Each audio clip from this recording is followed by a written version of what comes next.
I'll just come out and say this. I was never the world's biggest fan of pinball growing up. I was never any good at it, to be honest with you. During the arcade era of the late 80s and early 90s, pinball machines really came into their own. But I was a gamer on a budget, so I wouldn't really go and waste 50p on a pinball game, which would last me all of 5 minutes.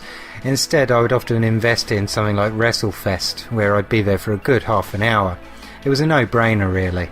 Thankfully, in order to get some part of the pinball experience from that time, there was this game. This is Pinball Fantasies for the Commodore Amiga 500.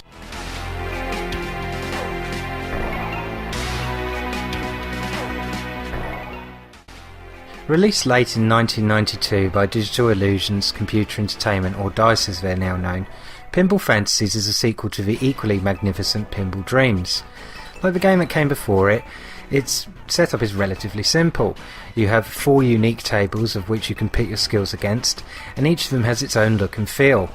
One disc would boot up the game and the other 2 discs were provided, each with 2 tables each. There is the Party Lane table, which is full of bonuses and clever little nooks.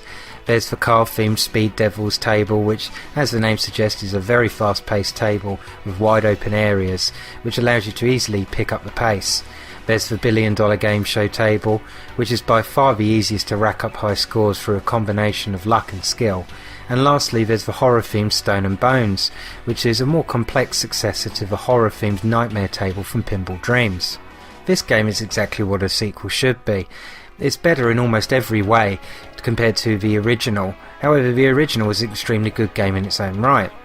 What Pinball Fantasies does best is bringing the gameplay to a whole new level of strategy, matching that of real pinball. This was the first pinball game I remember where I actually cared about launching the ball into a specific area in order to gain multipliers and bonuses. Equally, the addition of ramps onto these tables brought the simulation even closer to the real thing. Sure, Pinball Dreams had a couple of small ramps, but nothing looked quite like this. Additionally, if you complete areas in a certain order, you'll receive a special bonus round. I first encountered the game when I was 13. A good friend of mine was lucky enough to own an Amiga, and I recall many an hour being spent taking turns trying to best each other's scores, as up to 8 players can participate. Everyone had their favourite table for one reason or another. My favourite to this day is the $1 Billion Game Show table. I just love the campiness of this table design, from the grinning game show host through to the excellent music. The presentation of the game is truly remarkable. The use of colour and the sheer speed of the vertical scrolling is something to marvel at, even to this day.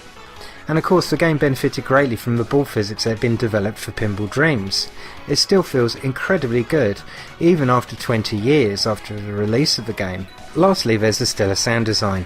There are some great sample sounds here from real pinball tables, and the music, which was composed by Olaf Gustafsson, is some of the best that you'll find on the Amiga. And since the Amiga had one of the best sound chips of the 16-bit home computers, this puts it as being some of the best music of that generation.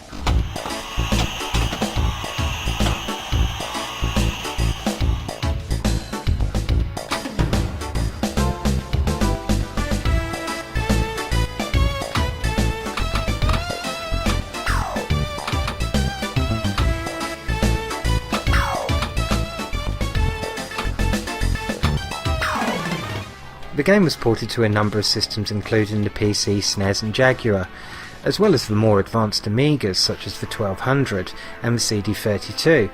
But this is the Amiga 500 version, which to this day still holds up to the ravages of time, and to this day is my favourite pinball game of all time.